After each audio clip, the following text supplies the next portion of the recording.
of Vivekananda International Foundation, I welcome you all to this Universal Brotherhood Day function today. Swami Vivekananda delivered his world-famous Chicago lecture on 11th September 1893. And the first 5 words of his lecture, Sisters and Brothers of America, were so magical that the whole audience stood up and started giving an applaud. We all know about this. Today's function is to celebrate that, the Universal Brotherhood and the principles of Universal Brotherhood that Swami Vivekananda enunciated in that lecture on that day.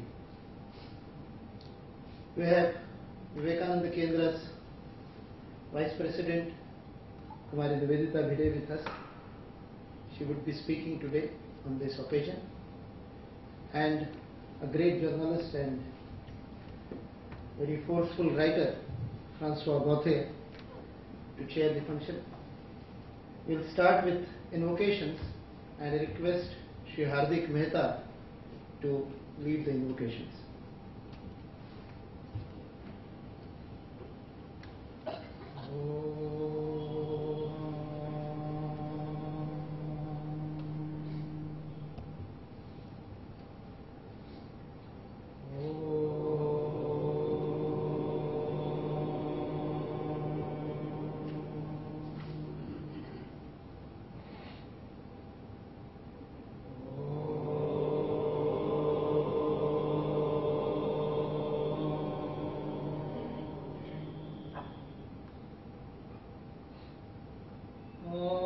भद्रं कर्णेभिः शृणुयाम देवाः भद्रं पश्येमाक्षभिर्यजत्राः स्थिरैरङ्गैस्तुष्ट्वागंसस्तनूभिः व्यशेम देवहितं यदायुः ॐ शान्ति शान्ति शान्ति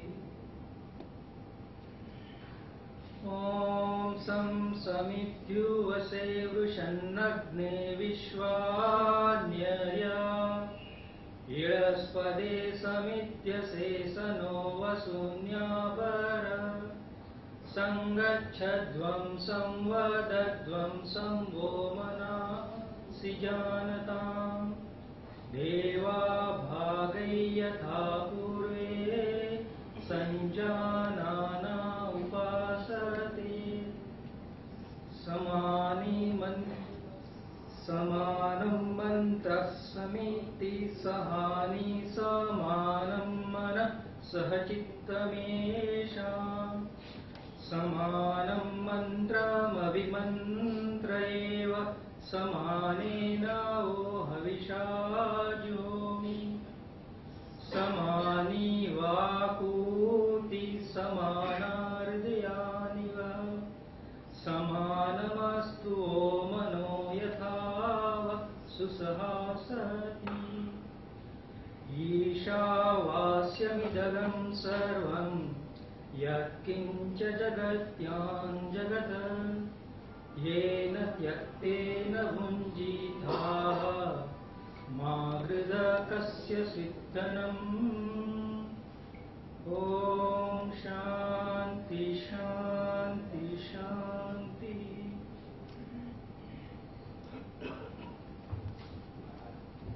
I'll request our director, Shri Ajit Doval, to introduce the topic of the day and the speakers of the day.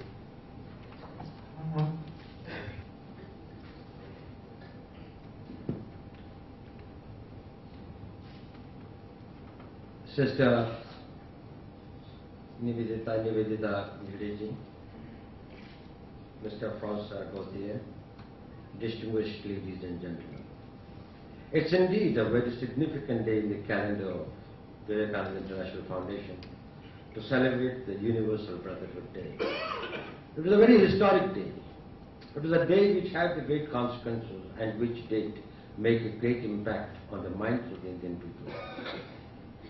It made them to think about themselves and their country in a very different and new way. Indian tradition, or for that matter the Oriental tradition of thought, has been greatly influenced by what is popularly known as Pacifism. Pacifism is basically a term that is used or has to be used in a conflictual context. If there is no conflict either in the mind or in physical sense or potentially violence, coercion, threat, it is irrelevant, it is never taught. So when we talk about pacifism, we essentially are talking about a conflict resolution through a particular way or a conflict avoidance. But there is essentially a conflict. This conflict can be at many planes. It can be at moral plane, it can be physical plane, it can be within the nations. It can even be within an individual's own mind and his values and his relationship with his own self or his relationship with his society. There is another very important fact that we have to understand. That pacifism manifests itself in three different orbits. One is at a moral plane. That morally you think that pacifism is a good strategy to resolve the conflicts, to avoid the conflicts. That moral superiority gives you a position of dominance. At another level, it's pragmatism. That is, the expediency demands that you take the position of pacifism. It's more active. And one is when we talk about pacifism in consequential sense. That is the cost of getting into a conflict. You want to avoid that cost, and therefore you think about the consequences and you become a pacifist. Everyone invests a lot when he takes a pacifist course. There is an investment. Sometimes it is invisible, sometimes it is visible, but sometimes it is something that you defer into the future. That is, I will take a course of action that will ensure my safety and security, let the cost be paid by my coming generations. Most of the consequential pacifism has been of that kind. It has been this thing that I am avoiding the consequences of today and let the future, let my future generations, let the times that will come beyond me, let them pay the cost for that.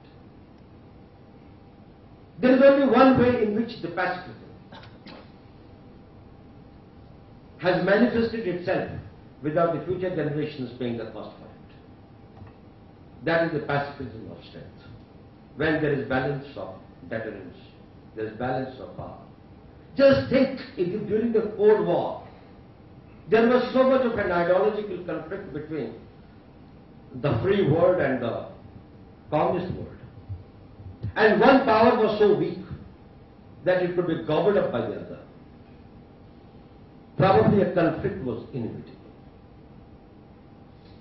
Probably the both blocs followed the policy of pacifism by arming them to their teeth and coming to a situation where the mutual destruction was totally assured should they get into conflict, and that is why there was no conflict. Conflict always is attached, has got an implied this of hope. If there is no hope, there is no conflict. If there is no dividend in that of getting that conflict, this thing, probably you will never get into that. Now, as long as that hope is alive, as long as that hope that in this conflict, if I enter, there is a possibility for me to gain, is alive, conflict is inevitable. You can only defer the time or the place, the setting of the situation. If you want to avoid the conflicts, you have got to be prepared. And we should be prepared not only to engage in the conflict, not only to win the conflict, but even to destroy ourselves in the conflict. And if you do that, probably you may not have to bear many conflicts in life. And our civilization will be much more secure if we were much better prepared. Today, to talk about this subject, we are very fortunate that we have got two very illustrious personalities. We have got Manya Nivedita Bhide, who has devoted her life to this cause. She has studied, intensely thought about it, interacted with the people of this country, has done tremendous work in the field of education, had been, from 1972, she became a full-time Jivan Prati worker with the Vivekananda Kendra in Kanyakumari, and thereafter she was also a Secretary Education. She was the principal of the college there. She had been working on rural development, education, training and camps, and she also represented India at the various international conferences, including the UNESCO conference on teaching and learning. We are going to have to hear her very profound views. I am sure that will greatly benefit by her very original and thoughtful views. Today we also have a very renowned scholar, journalist, author, and I think his name may not be something as a new name for most of the people who are present in this hall. Mr. Francois Gautier had been originally a journalist who had been writing for Geneva-based Journal of Geneva, and then for Figaro, and thereafter had authored many books of eminence. I was just seeing one book with Manya Nivedita Bhide. The first book. He has tried to reinterpret the history. He has tried to invent. He has tried to see the basics of the history as India has unfolded itself over many centuries, and how it has not really been represented very correctly, and there is always a vested interest in giving a turn to the history, in interpreting the history in a way that serves some vested interests.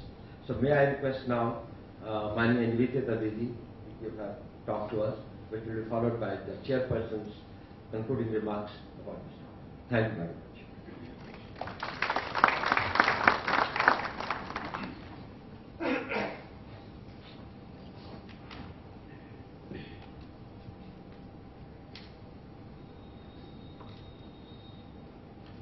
Respected Sh Bhide, Director, Vivekananda International Foundation, respected Francois Gautier, I am very happy that he is presiding today, because from the beginning I am an admirer of his articles, and I have forwarded many of his articles to many of our Karyakartas in Vivekananda Kendra. We are all celebrating Universal Brotherhood Day, that is 11 September 1893. Swami Vivekananda had given a call for brotherhood. But when he gave the call, he made it very clear that the brotherhood is not possible if our approach is this only. This is the truth. Nothing else is truth. So everyone should get fitted in this mold. If this exclusive approach is adopted, it cannot lead to peace, happiness, brotherhood, but it would lead to violence, to lot of turmoil in human society. And this exclusive approach can be given up only if we have universal acceptance, not just tolerance but acceptance. And acceptance is possible only if there is a vision of oneness. That is, it is the one which has become many. Today in Pacifism, the remedy or cause of conflict and Oriental experience, this is what we shall try to see. Before going to Oriental experience, respected Ajit Dovalji has given us very good outline. This search for peace, because whenever a human heart experiences peace, it is never a peace of graveyard or a peace, of the silence that is there just before a storm. But it is always a dynamic action where there is oneness, interconnectedness pursued. For example, you are somewhere near a river, the river is flowing with all its force, the birds are singing, many stones are getting rolled over, it's not that there is no movement. and yet you feel the whole nature is in tune with same principle, and you feel peaceful.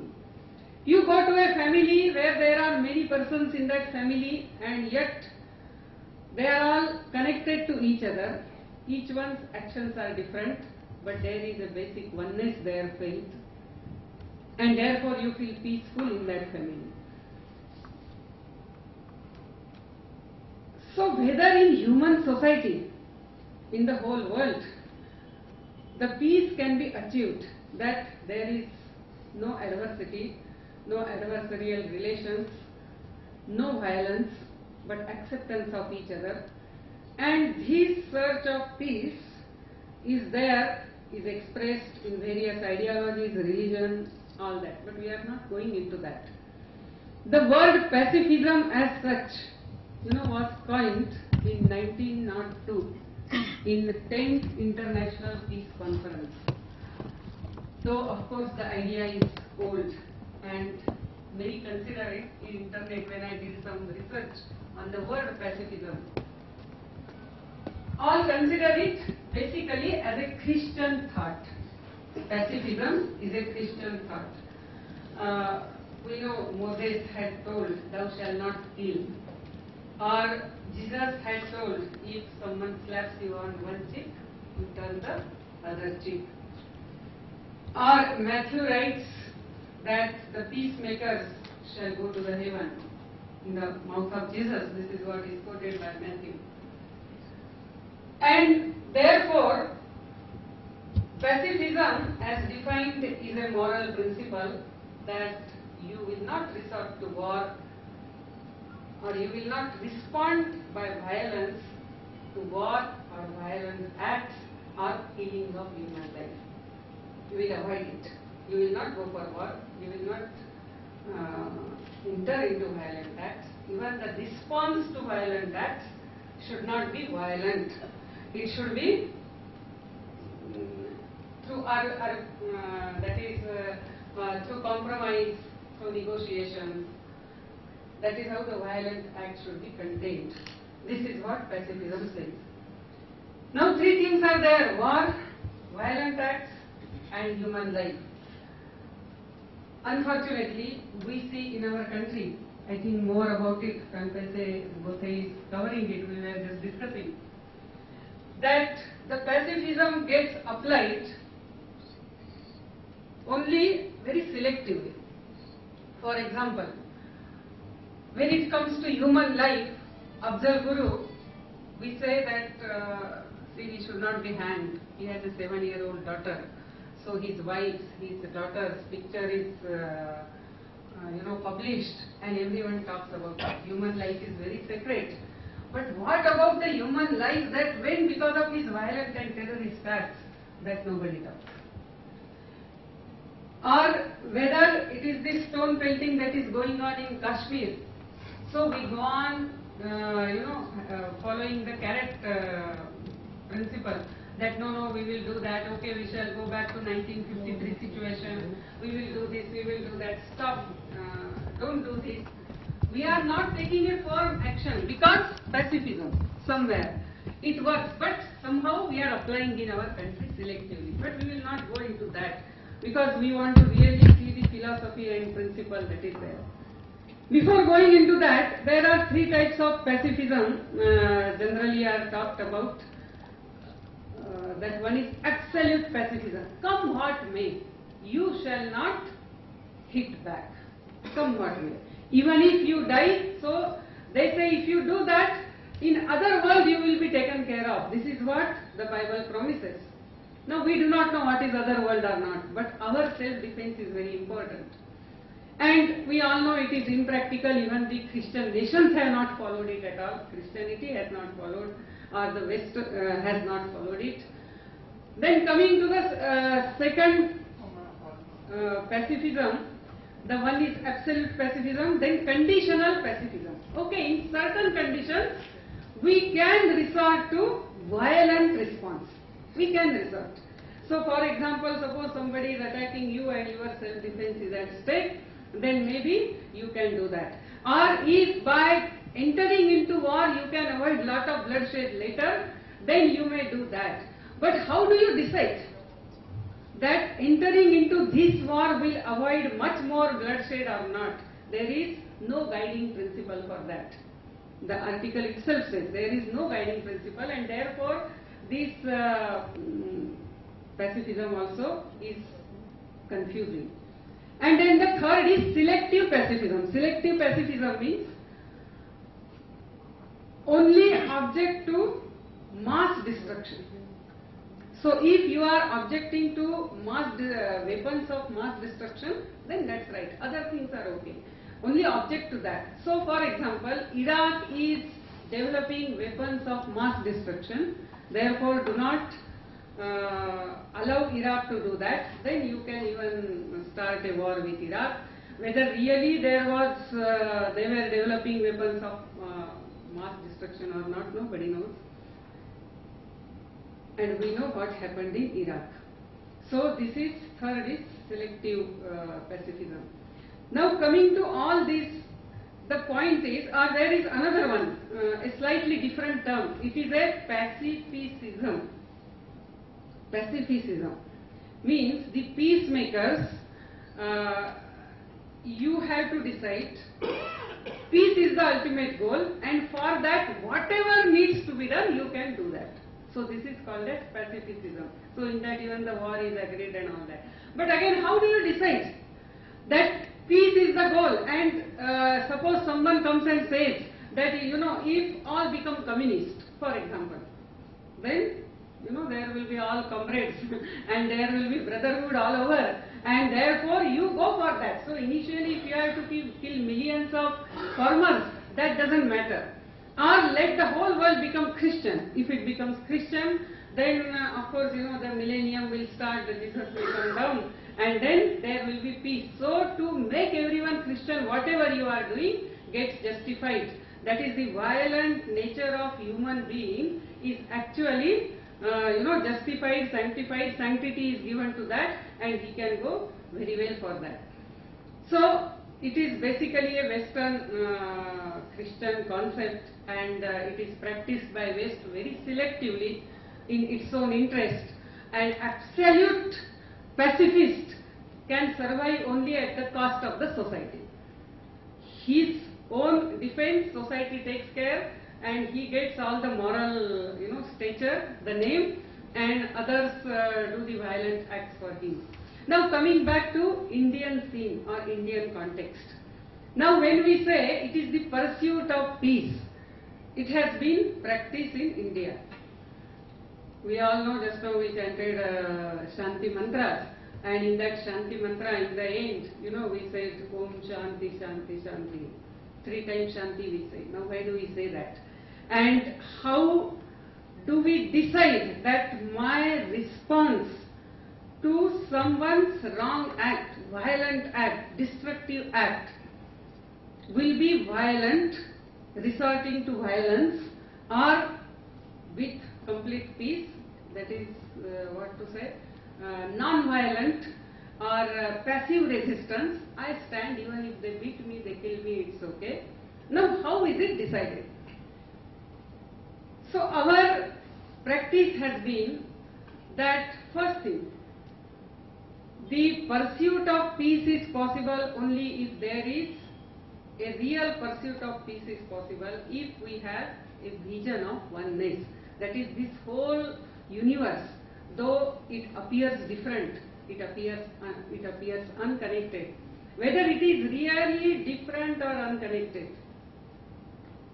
When the search started of the rishis by their penance, by their meditation, and they went deeper and deeper, subtler and subtler, and as they went, they found that this whole universe is expression of one. We may appear physically different, we may appear mentally different, but our real nature is not different, it is one. It is एक आत्मा, एक ही अनेक रूप से प्रकटित हुआ है. One has expressed as beautiful many. So one has become many, and therefore the second thing, when one has become many, each one has a place, has a function. function, has a role to play. And so in vision of oneness, once that acceptance comes, that becomes the basic point of reference. And with that, then you decide how will be your response to violent act. We shall take few examples. First, we all know, the great proponent of non-violence was Bhagwan Buddha. And Bhagwan Buddha, ahimsa paramo dharma, he said. Even our Ramayana, Mahabharata are full of this quotation, ahimsa paramo dharma. Now what did Bhagwan Buddha did? When Bhagwan Buddha started talking of non-violence, he had renounced his princehood. He was no more representing a state or his duty to protect his people, not even a duty to protect his family. He had renounced his wife, his son, everything. And then when he comes out, he is ready. That is one-to-one, he can give up his life. We know the story of Angulimal. He is walking on in the forest, and Angulimal, one very terrible dacoit, comes there and he says, stand there, don't move. Bhagwan Buddha stands there. Then he says, don't move. He says, I am not moving, but are you steady, my son? And first time Angulimal sees that there is such a peace in eyes.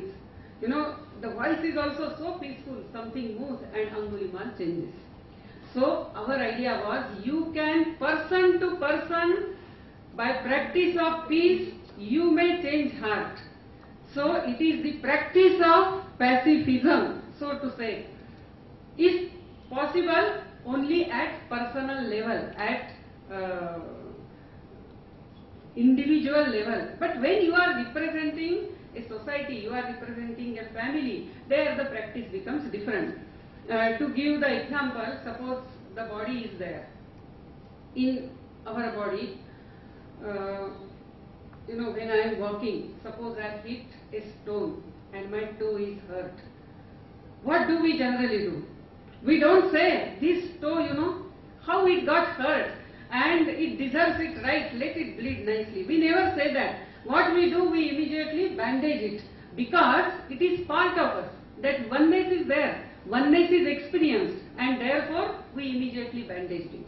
But suppose that same toe, that wound, later it becomes a gangrene. You have diabetes and it becomes gangrene. And now you go to doctor and doctor says that, look here, this toe, if you don't cut, you will be dead. That's all. Means it will affect your whole body. Though it is our own toe, we cut it. So how do we decide that my response will be peaceful or my response will be violent? Violent, not really violent. It is to protect the larger whole. We can sacrifice a smaller entity, Vyashti and Samashti. This is where Ashoka erred. What Ashoka did. We all, praise Ashoka. Not only that, Samrat Ashoka's, Emperor Ashoka's, that chakra is there on our flag also. And we say he stands for peace. But actually what Ashoka did was, after the war, after all bloodshed, then Ashoka undergoes a change of heart and he says, hereafter no war. What did he do by saying that? He was a king. And he says, I am following Bhagwan Buddha. He didn't follow Bhagwan Buddha. Actually, he has not followed Bhagwan Buddha. If he would have followed Bhagwan Buddha, he should have come out, become a sannyasi, a bhikkhu, and then he would have said, I will not participate in war. He continues to stay as a king and he says, I will not fight war. It is since then in India we see all the distortions in our thinking started. As a king, as a Kshatriya, my duty is to protect my people. And saying that there will be no wars hereafter, Ashoka only destroyed the Kshatra Teja in this country, where a country, has stood so firm in protecting its identity, its borders. Just to give one example, after the rise of of Islam. In 50 years, the Islamic army reached southern France. The Holy Roman Empire collapsed. And with that same Islamic army, though they came here, they looted the temples. As soon as they came inside, we again organized ourselves, we drove them back. It went on for years together, 570 years.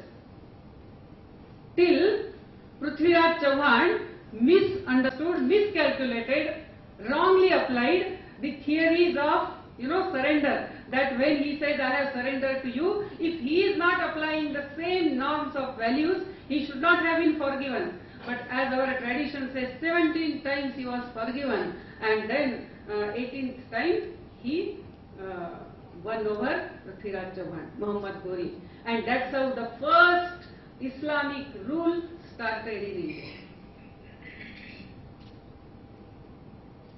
The distortion has started from Ashoka's time. That is, as a state, we are adopting the policy of pacifism. No war. We are for peace. And therefore, we shall not go for war. We will always, compromise. That doesn't work. We are seeing the example of Kashmir and so many examples. It's all too well known. So we shall not go into that. We shall see few more examples of our country. The another example is of Shivaji. In Shivaji's practice, he always followed this both. If it is at Vyashti level, that is individual level, yes, he himself will sacrifice many things. But if it is at Samashti level, it is going to distort or hurt the interest of the nation, the community, the society. Then his approach was different. I will just give two examples. We know that well-known example that he is sitting in his court and a beautiful woman, the daughter-in-law of Subedar of Kalyan, is brought by his soldiers. Because so many Hindu women were carried, were molested, were destroyed. So they thought, why not we take this beautiful woman in the harem of, there was no harem, but we take it to Shivaji, he can use it for himself, and he brings there. When Shivaji Maharaj comes to know that, he feels so sad. But first he does not say anything to his man, he just gets up, goes near to that daughter-in-law, and he says, if my mother would have been so beautiful, even I would have become like that. Then he says, she reminded me of my mother. So, by all honor, with all honor, you send her back. She will go in a palanquin with all the ornaments. Because she has come to her son's house, she will not go empty hands.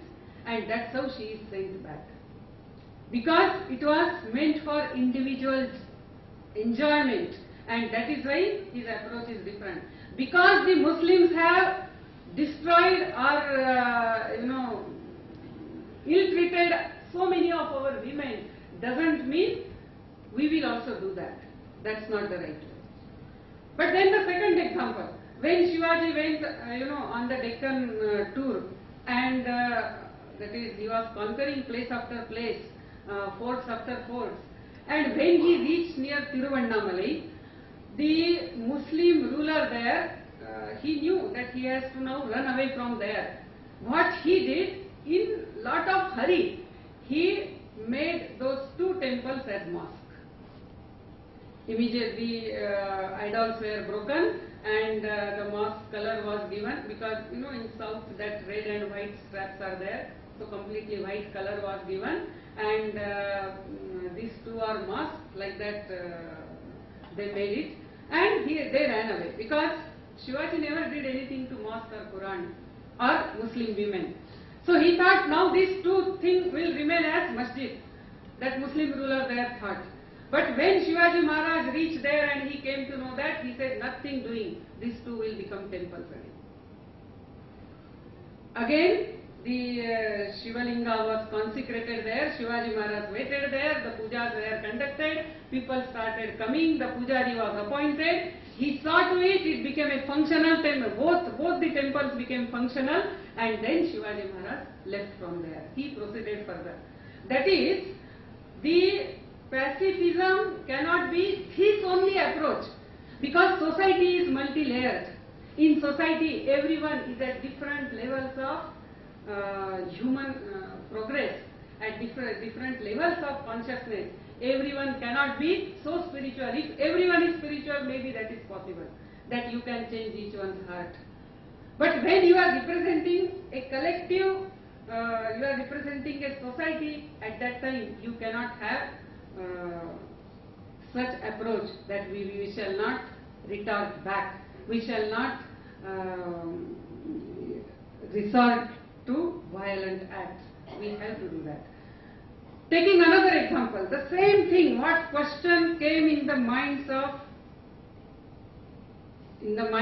Ashoka, that is, so much bloodletting has taken place, and therefore I shall not resort to war hereafter. There will be no wars hereafter, and that's what he started. Ashoka started that same question, what all question had come in his minds, had come in the minds of Arjuna. Only difference is, for Ashoka it was after the war, for Arjuna it was before the war. And great fortune was that along the side of Arjuna there was Sri Krishna, to tell him how should be our approach in a society, when self-defense is equally important, when we are protecting certain civilizations, certain dharma, and at that time our individual likes and dislikes or feelings should become immaterial.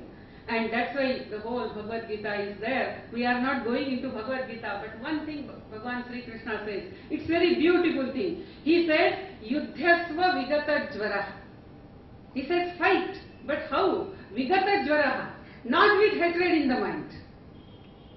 But this is the duty. You are doing it in the larger interest of the society. If you are clear about that, you will not be doing it with the hatred. You will do it as a duty. Yudhyasva Vigata Jvaraha. And same Bhagavan Sri Krishna, after the war, he said, go and fall at the feet of Dhritarashtra, at the feet of Gandhari.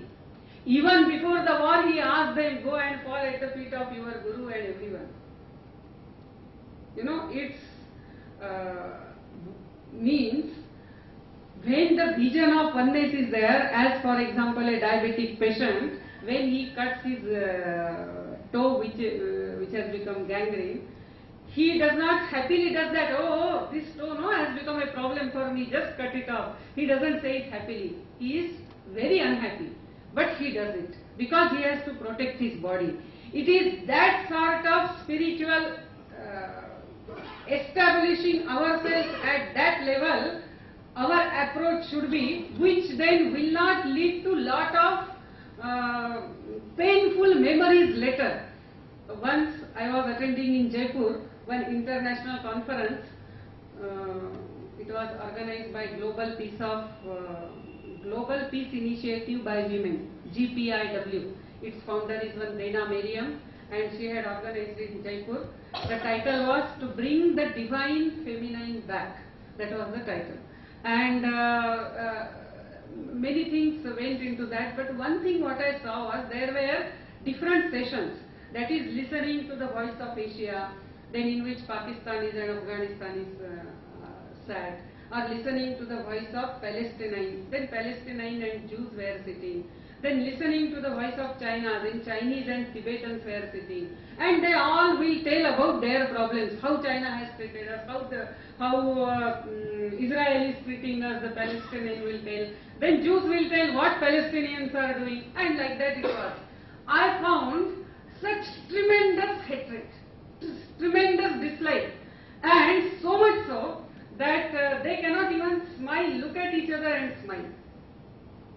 And then I was wondering, as Will Durant has told, that the bloodiest period in human history is the Islamic period in India, and yet somewhere our psyche is unaffected. Of course, we should not forget what has happened to us. To that extent, we should be aware. Only then we will be more practical in our approach to that.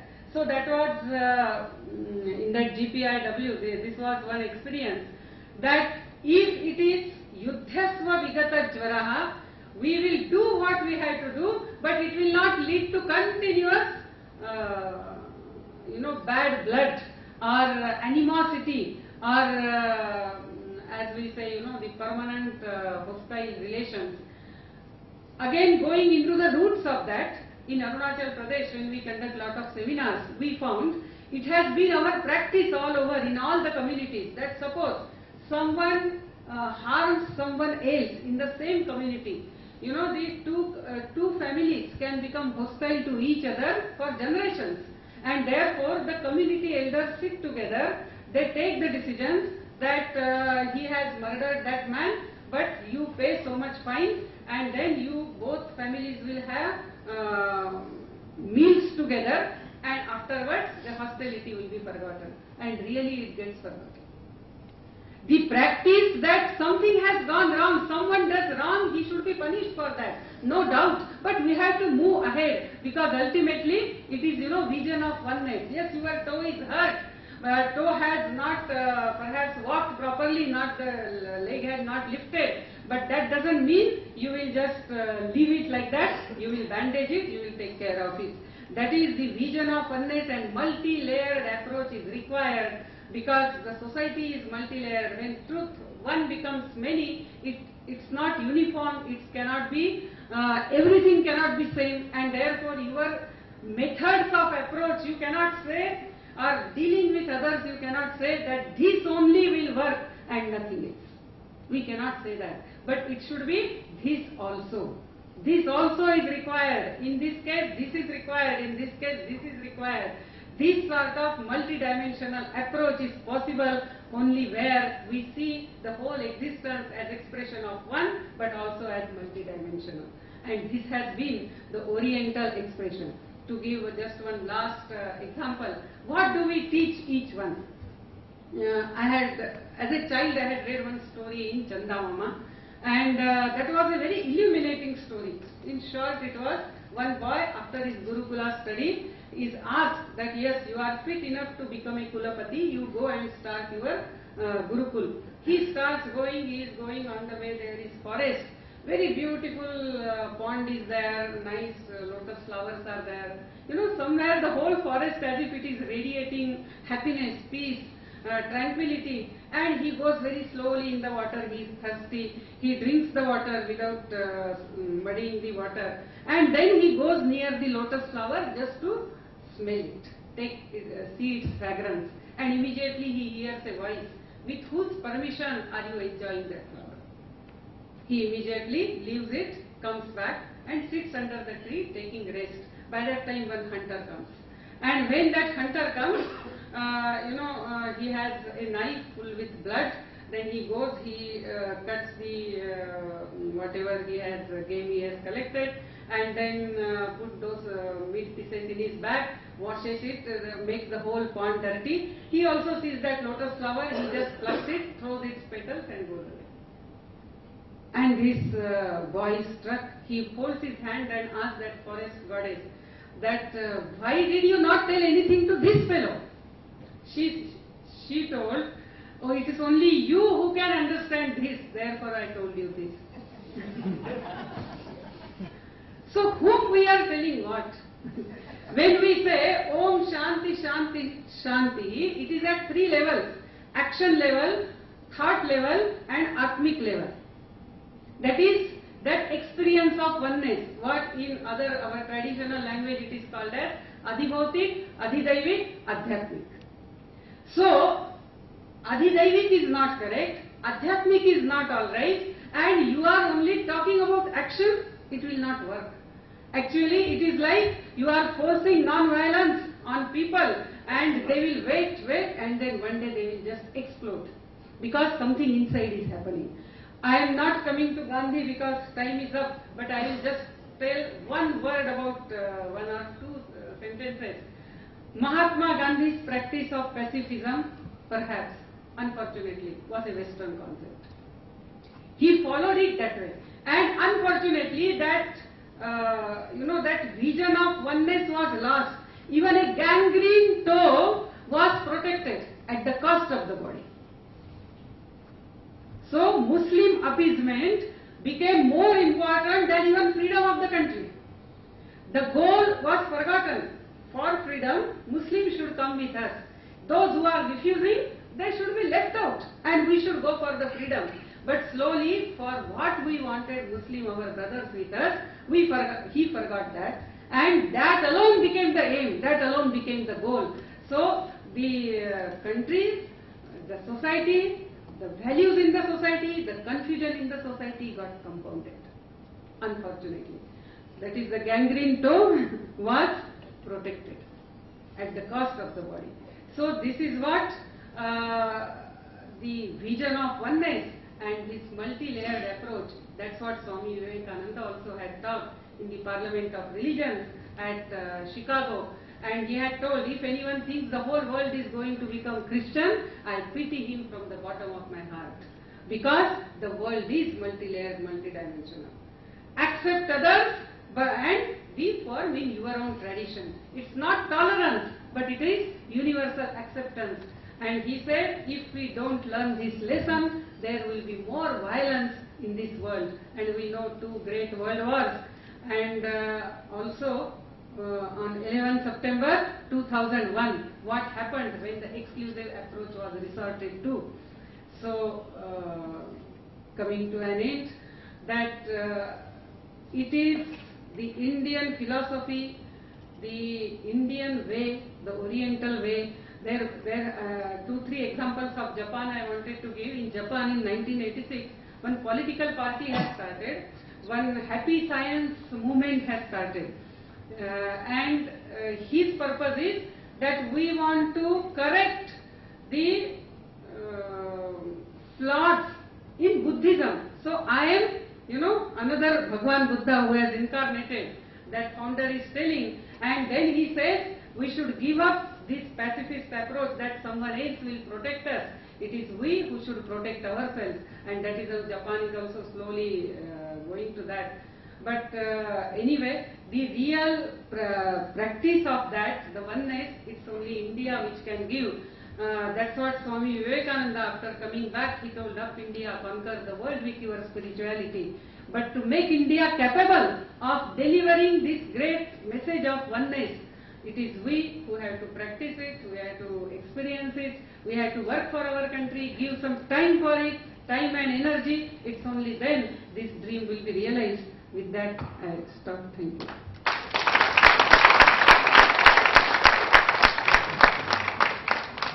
Thank you very much, Manya Nivedita Bhide. It was really a very inspiring and a very thought-provoking talk.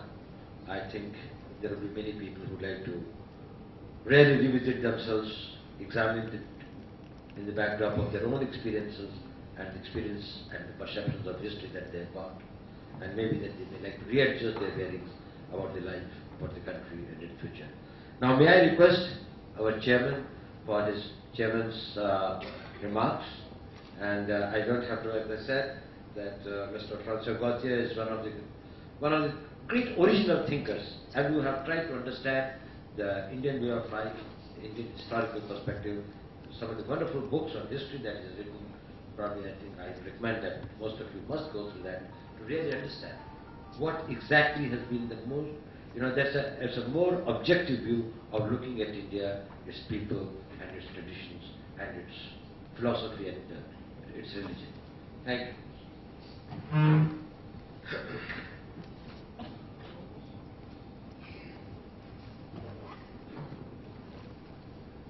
Good evening, everybody.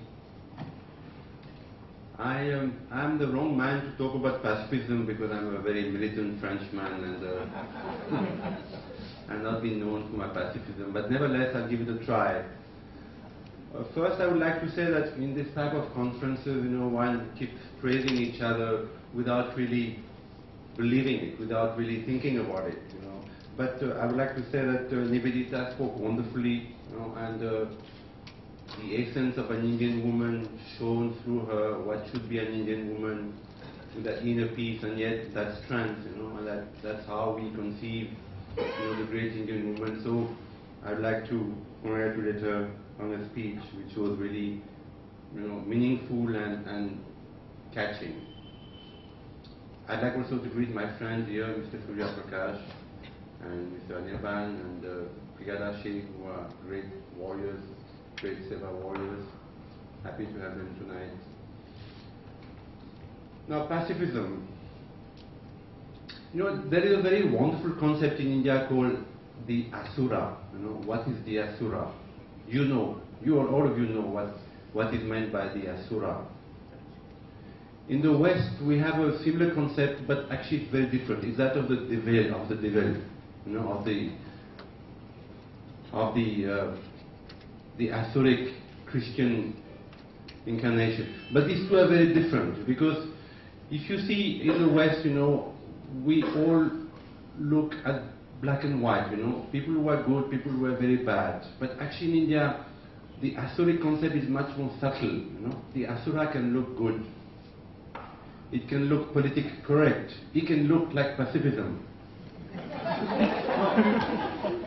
It's not a joke, actually. You know, it's a very serious concept. You know, the Asuric concept, you know, in Hindu philosophy is so subtle. You know, it is. You know, how does the devil work in the world? You know, he works in very subtle ways. You know, and as a journalist, you know, I observe it, and maybe I'm wrong. It's my personal judgment. But it works in very, very subtle ways, and it looks good, and it looks right, and it looks politically correct. And people get fooled, and they get fooled, you know, sincerely. Actually, you know, the greatest of the Asura is that, you know, people are sincere when they practice, you know, what the Asura preaches. People think that it is good. I mean, all the youth of the world, you know, have embarked upon crusades, you know, which look so wonderful, but actually are destructive. Now, if you look at Kashmir today, for instance, you know, I have covered Kashmir extensively during the most troubled times, you know, between '89 and the first free election in I think '97. I really covered Kashmir, and I saw firsthand what was happening in Kashmir. Now, so I have a fairly good idea of what's happening in Kashmir. Now, if you look at the press today, the Indian press, forget about the foreign press, no, they're anyway very ignorant when it comes to India or Kashmir. If you look at the Indian press, you know, it has goodwill towards Kashmiris, you know, toward the Kashmir of the valley, you know, that these people, you know, they have genuine grievances, they are young, you know, they can't study, they have no money. It looks good, it looks nice, it looks pacifist, but actually it is leading slowly India towards, you know, accepting the fact that Kashmir may go, that it's okay, you know, for India, a great country, a pacifist country, a generous country, to let go of Kashmir. After all, you know, as Mr. Vinod Mehta of Outlook magazine said, you know, what's wrong in giving up Kashmir? You know, after all, we are a big country, we can afford to let go of Kashmir.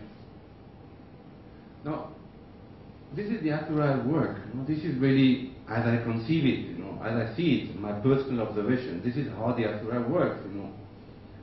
Not like the devil, not like the American cartoons, you know, where there's a good guy who saves, you know, the good people against the very bad guys, but in a very perverted, twisted manner, but destructive.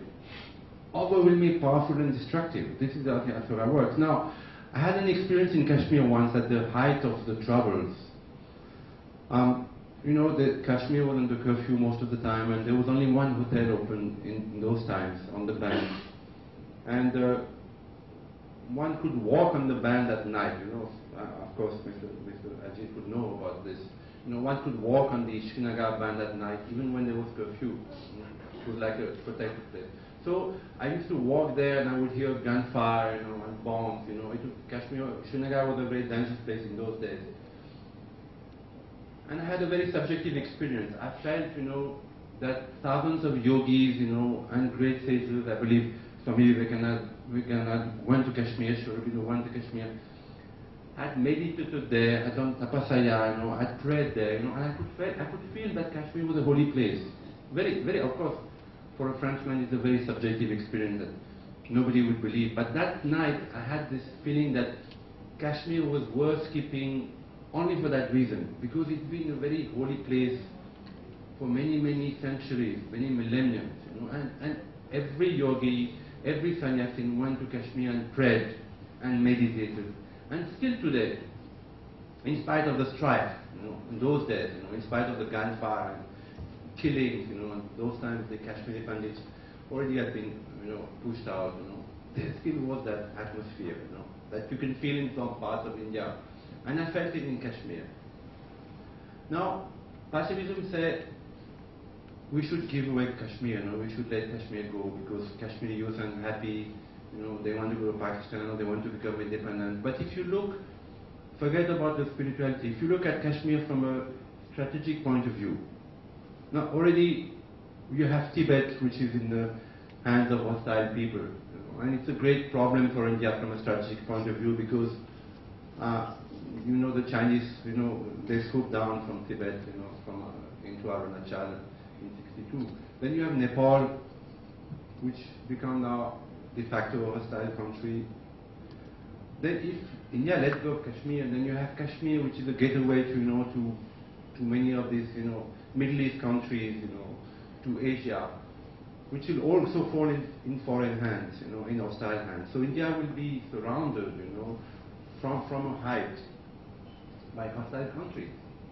Now, what Nivedita said was very clear, Pacifism doesn't mean that you let, your women be raped, your country, being taken over, your people murdered. You need to fight for what you think is true, for what you think is noble, for what you think is right. It seems to me that Kashmir is a very good example today of what Pacifism can do. How, in the name of good feelings, of good thoughts, we can actually damage ourselves and damage, our own country and our future. It is true that ahimsa, the concept of ahimsa, again, which is not non-violence, which is not tolerance, but true ahimsa that Nivedita was speaking about, when Buddha was so immobile, that no violence, neither physical nor mental nor sexual, was emanating from. This is the ultimate goal, and this is the ultimate, it's our aspiration, that we all reach to that goal, of peace, and that, we all want, to have peace with our brothers and sisters. All of us have this aspiration, that we don't want to fight, we don't like fighting, we don't like war, we don't like death. I mean, so those of you who've been confronted, with killings, people killed, people murdered, people tortured, I have seen people tortured also. We recoil from that. Human nature actually recoils from that. But sometimes one has to face it. Sometimes one has to look. Oh, what's happening? What's happening in India today? What's happening to Kashmir? What's happening to the values, the ancient values, of courage, of tolerance, of acceptance, in the name of an ideology which doesn't belong to India. We spoke about Mahatma Gandhi. What Sri Aurobindo said about Mahatma Gandhi, that his ideals were mostly borrowed from the Christian, and from Tolstoy. Tolstoy was the Russian writer. Tolstoy was a great influence on Mahatma Gandhi. Now, these are not ideals which are, Indians. They're not traditional Indian. They come from outside. They have their values, no doubt. No doubt non-violence has its value. But the damage it can do, the damage that Mahatma Gandhi's violence, in my mind, because many people will disagree, did to India, the partition of India, the massacres, what's happening now, Bangladesh, the creation of Bangladesh was an absurdity. The creation of Pakistan, Sri Aurobindo said, that the creation of Pakistan was the most absurd monstrosity. And it will come back to haunt India again and again, and it does come back to haunt India and again. So non-violence can also become a tool of the asuras. And actually, in many cases today, it has become a tool of the asura. In the name of non-violence, a lot of damage is being done to India. And as a lover of India, as someone who had the privilege to live in this country for 41 years, it hurts me, it pains me. I'm, a man with all my faults, but I have a understanding, I think I have an understanding of what makes this country special, what makes this country different, what makes this country great. Of course, today it's not politically correct to say, to talk about, Hindu values and Dharmic values, but this is what makes India special, different. If you wipe this out, in the name of pacifism, and non-violence and democracy, and Western values, you'll have one more country, which is, okay, on par with the West, because Indians are very brilliant people, and definitely they can be on par with anything that the West does, and even do better maybe. But if in the process, in the name of that pacifism and democracy, they out. Now the last place where these values, this knowledge, this great knowledge, which Swami Vivekananda and Sh and so many saints and avatars came to protect, this knowledge is under attack in India in the name of good values, apparently good values, which the Indian intelligentsia, intellectuals, writers, journalists embrace so happily, so gleefully. There was, Sh said, there are 4 big asuras, death, of course, then money, most of the time, money is controlled by asuric forces, then political power. Now we should add one more asura, it is the media. But again, I'm not joking, I'm not saying the devil, I'm saying that which perverts, in every human being, in all of us, especially when human beings are put together, Human mind tends to pervert things, tends to take things which are beautiful, embrace them, and twist them, It's just a twist, If you see ecology, for instance, you see the ecologic movement, it's a good movement. It wants to save the earth. But if you look at it closely today, you'll see that, it's been slightly twisted. It's in the hands of people who, thirst for power. That gentleman who got the Nobel Prize, what's his name? Mr. Pachauri. You see it comes out, sometimes it does come out, that people, twist statistics to show that actually, within 30 years, all the glaciers of India will melt, which is not true. We know that there's global warming. We know that, we are polluting the earth, but there have been many global warmings, The Saraswati River, dried because of global warming. There was no pollution then. There was no, billions of men to provoke global warming. So man has got such an ego that he thinks that he alone can provoke global warming. But the earth has iced and warmed up, many, many times, since the beginning. I don't know when the beginning was. So, in the same way in the press, look at the Indian press. I'm sure all the press in the world are the same, but of course I read the Indian press because that's what I'm interested in, That twist is there also, Brilliant press, brilliant television, brilliant channels, But there's a twist. It looks like to me that, this media in India is, happily taking India away from what is right and what is good and what is special. Isn't it? You agree with me? Yes, absolutely. Again, in the name of good things, good values, which one should not, shun. One should not say, that, non-violence is bad. Or one shouldn't say that, we should address, the problem of Kashmiris. But at the same time, knowing Kashmir, I know that this is not the problem. I know that, we are being misled by our journalists. I know that the Asura, the subtle Asura, because who's the Asura? In the ancient tradition, the Asura is also God, It's also God that turned around. It's also, the divine that is fighting with himself. That's what Sh said, The Asura is God which is fighting with himself, or with itself, with herself. So, it's a battle, and it's a great battle that's going on now, and it's a very crucial battle. People are complacent, and they think that the battle. I know many Hindus who say, "Oh, Dharma has been there for millions of years or thousands of years. It'll survive." I don't know. I'm just a simple journalist and observer, a simple man, and I'm not sure. There are many. There are many attacks today upon this, ancient knowledge, which look good again, but which are frightening. To a man like me, they are frightening, and I don't think people should be complacent. So, action. Swami Vivekananda was a man of action. Sri Aurobindo was a man of action. And all great yogis and avatars are men of action. I mean, I can talk for days and days, and unless, I do something about it, unless all of you do something about it, there is no point. Because, as you know, Hindus are good people, but they tend to talk and they don't really do anything.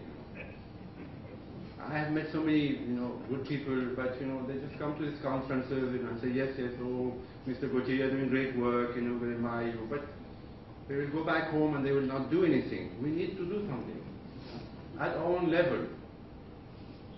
Of course, what Mr. Dogwell and she's doing is good, it's great, such type of conference is important. But at the, experiential level, at the practical level, we need to do something, however little, because each action counts. So writing to editors, protesting articles, is good. Meeting is also good. We thought, I thought that, of course I've been writing books and writing articles, it has a certain effect.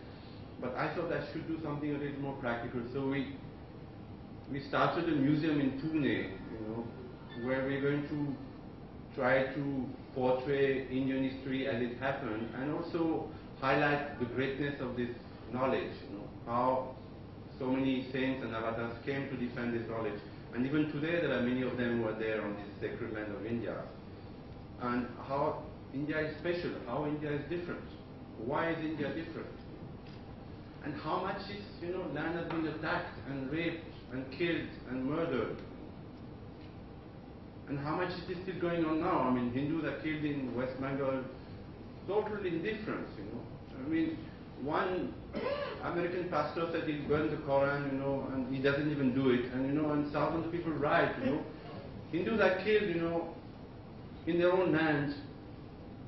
This is the asura, that you don't look, you don't see things, Things are under your eye, your own eyes, but you don't see it. You don't know. I mean, people are killed in India, in West Bengal, Hindus in their own land, becoming in minority now because there are so many Bangladeshis who are coming freely, and which the government, endorses and give them cards,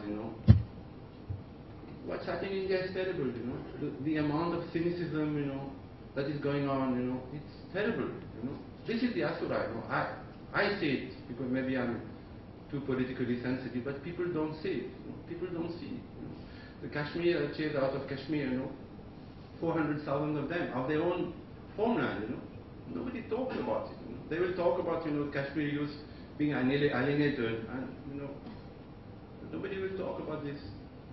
People in their own country will become refugees. The amount of cynicism of politicians, using, minorities to become elected in such a blatant, and cynical manner. And again, the press finds it normal. And people in majority, here, they're either too passive, or too scared. People are very scared in India, of course. They've been subjected to so many assaults, People are scared in India. People are scared. Even today, people are scared. So pacifism, Yes, but I would like to say that, ultimately, ahimsa, non-violence is, there. This is the truth. This is what we need to aspire to. But in the present circumstances, we need to also to see that pacifism is not going to work now.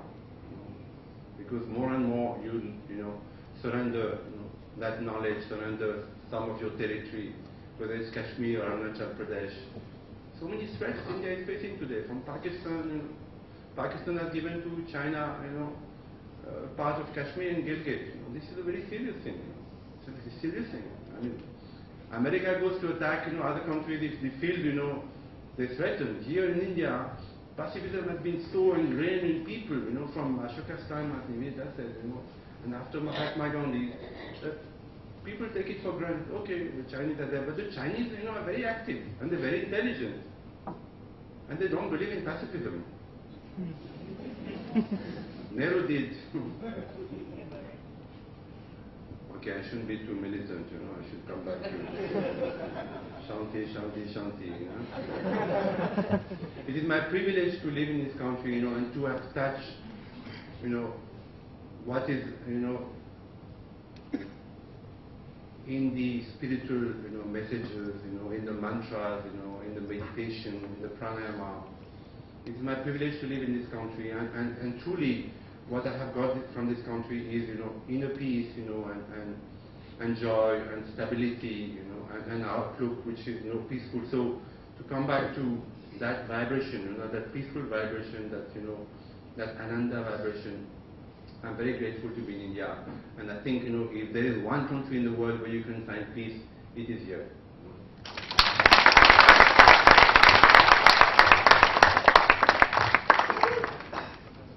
Thank you very much, Professor Gautier. It was a wonderful talk. I think you're very right that there are things I don't know. Being good is not good enough. We have got to do much more than just that. Now, since he's driving to Paris today, it's very good of him that he could come. Sorry. Since he has to take his flight to Paris, we may not be able to take many questions or answers, but maybe one or two questions, if there are any, or any observations that some of you would like to say. Okay, I think you have never supposed that this thing earlier, so maybe this thing maybe after that. Thank you very much. Please keep it brief so that. On the point of Dharma, there is something, I read an article of Swami Chinmayananda, Ahimsa Parma Dharma, Dharma Himsa Tata Vichar. That is the second part which we are following. That was just an observation which I want to be listening to. Thank you very much.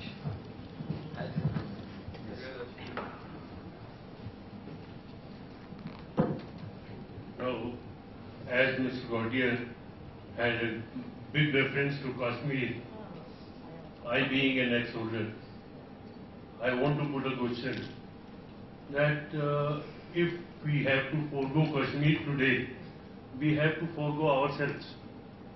Because once Pakistan enters Kashmir, they are allowed to enter, they will capture all of India. That means we Hindus will vanish. So, will it not be justified for us to say slab for slab? We did a mistake. We divided our country in 47. So, should we not retaliate now and wage a war against Pakistan under this strategic contest? I always say that the biggest enemy of India are Indians, not Pakistanis, not Chinese. Speaking about Hindus, there are 80% Hindus in this country, 80%. There are 1 billion Hindus in the world, one of the most prosperous, law-abiding communities in the world. You see in America and UK how well they are doing. Now, how come this, this 1 billion people's voice is never heard? It's because, I have to say that Hindus have, sunk to a level, however much I love them, they have sunk to a level of passivity, of selfishness, of not caring for their brothers and sisters, which is pathetic, and today they're paying the price for it. And secondly, the biggest enemies of Hindus are Hindu intellectuals. Forget about Muslim or Christian intellectuals. Hindu intellectuals, writers, I have a lot of respect for the Indian Army because I have, work. In Kashmir, I spent a lot of time with them. I went operations with them in Kashmir, and the values, of courage are still there in the Indian Army. But you know how much they've been attacked today. The government of India is after the army, and how long will the army be able to sustain, this covert, attempt to undermine it? I don't know. And I think this is the last question, and then I think we'll come. Yeah, my name is Priyadarshi Datta, and my question is jointly to Mr. Nivedita Bhide and to Mr. Francois Gautier. Do you feel that you said in the West everything is, black and white, but in India there can be, grey and even the shades of grey? But somewhere do you find that there is this vacuousness, there is this obscurity of Indian mind which has often prevented us in taking a objective view of situation. Like in the West, you see always there have been wars, and wars have been followed by peace or treaties. There is like Peace of Augsburg. These were actually treaties which have taken the public life or political life forward into the next stages. after the First World War, like, the peace in Paris took place. But in India, the wars had taken place, but no lessons had been learned. Our Hitopadesh might have said about peace treaties, but we have gone to the same mistake again and again. So do you feel that somewhere Indian mind has always worked in a very, not in a very clear and crystal manner, which the Western mind was, and it was like after the partition also, forget about Kashmir, the partition, this was a proposition by Jinnah that partition would take place and that exchange of population would take place. Even Dr. Ambedkar said that partition without exchange of Hindu-Muslim population is worse than partition. Like in Greece and between Turkey, there was exchange of population. So they did not take a sentimental view of things. They took a clear-cut and objective position, which we could not. And that being, and just take a half a minute, I just want to say that biggest interpretation or the biggest emphasis on peace and violence was given in Durga Saptasati, when the king Surat and the traitor, his name is Samadhi, they went to the sages, they went to the sages' hermitage. The sage, they find there the hares and the lions playing together. But when the sage, starts describing them, the exploits of Durga, then he describes in such a manner that violence is so much of graphical, that the scenes of war are so graphical, that one wonders that, it's such a, that peace and war could coexist in such a way. So that has been our tradition. But somehow, whether this, coexistence or even the Asura and God working together and all those things, this is also given an obscure the Indian mind. The West was much more clear-cut. It may be black and white, but it was much clear-cut. Thank you. I want...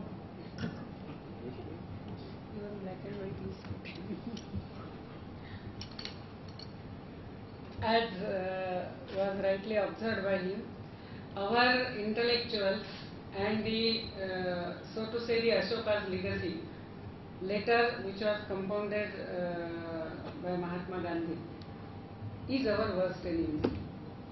And that is why that clarity in our own self-interest is not there. Maybe to the credit of our national leaders, we can say this much, that somewhere they felt that partition is temporary. And therefore, if we completely exchange the populations, then it may become permanent. So we should not exchange, so that this temporary phase will be over and India will be one. So maybe their thinking was sincere, but it was impractical, because they had not really understood the enemy or the powers which were behind the partition, and how long and what is their agenda. The exclusive nature of Islamic theology, or the pan-Islamism movement that was working in all the Islamic countries. They ignored all that, and they just took a very limited view, and that is why this exchange of population and all did not take place. As you quoted Durga Saptasati, that's what I was also trying to tell, that as one has expressed as many, the approach can never be unidimensional. It always has to be multidimensional. So, therefore, we all say they are all our gods and goddesses. The truth is everywhere. It is one which has become many. Even the Asura is Ishvara. But at the same time, all our gods and goddesses are with arms and weapons in hands. All of them. So this we have lost sight of. And I think this black and white, what he was referring is that exclusive approach. That he is good, he is bad. This is a clear-cut demarcation, which we never did that. In that sense, I think you were referring. No? So devil is devil, he is all bad, and God is God, he is all good. For us, even ultimately, Asura is only expression of divine. But where that manifestation is minimum. Yeah, also, that is true, Buddhism, I think if Buddha will come back today, he would be horrified of what happened to Buddhism. There is a perversion, and then even in Buddhism, slight, anti-Hindu things, which I don't know how many of you have practice Vipassana. But if you listen to the discourse of Mr. Goenka, who is a very wise and learned man, there is, of course, there is, some tinge of, anti-vertical, anti-Brahmanic, anti-Hindus. But if you go back to the Bhagavad Gita, everything that needs to be understood, everything that needs to be said has been said in the Bhagavad Gita, including about war and pacifism and non-violence. If India would only care to go back to the Bhagavad Gita, we have all the answers. The world has all the answers. Unfortunately, we're going away. The India that we see today is going away from the Bhagavad Gita for whatever good reasons. But that is a tragedy, because in the Bhagavad Gita you have all the answers. Whatever question you might have, you'll find the answers in the Bhagavad Gita. So you need to teach your children to go back to this great knowledge. Thank you very much. Thank you very much. I think very well concluded. For further questions, please refer to Bhagavad Gita. And now I think we can just go on to the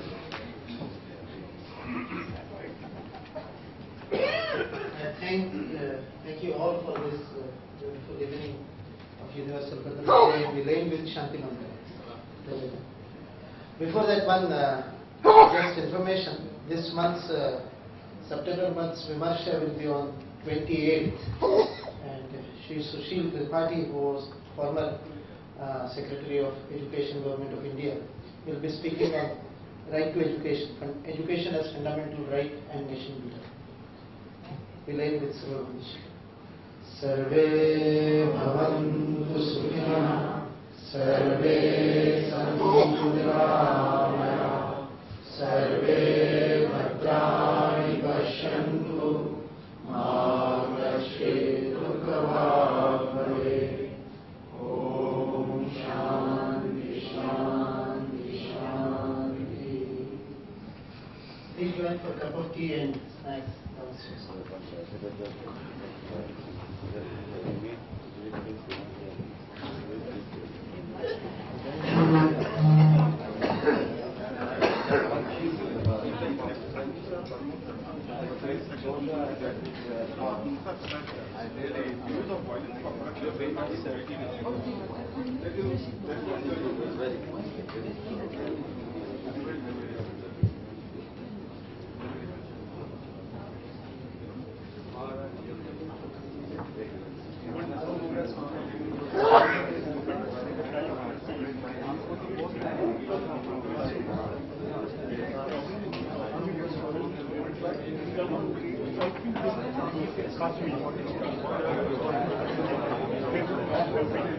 Long non-violent